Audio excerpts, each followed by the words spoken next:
I would say yes, it is recognized because it has shown over the years that massive growth, development, and improvement happens with ABIT, AID or Adult Basic Education.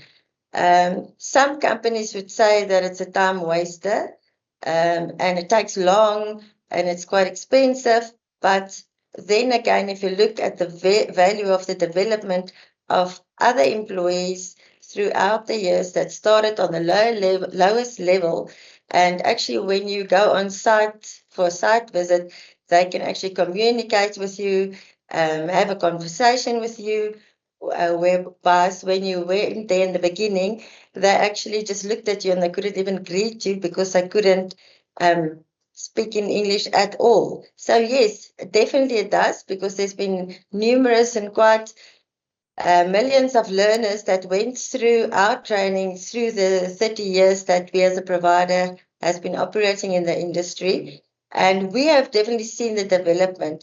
We also use accredited exam bodies. We as a providers also accredited with Umalusi to ensure that we offer quality training, quality products. Our learning materials is up to scratch and of the highest quality.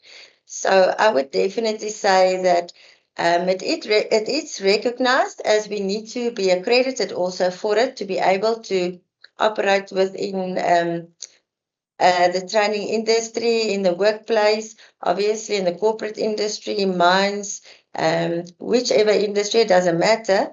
And because of accreditation, it also makes it valuable and that people put some development and career paths to it. Many companies share these hurdles, so book a quick chat with me to see how we can transform your site.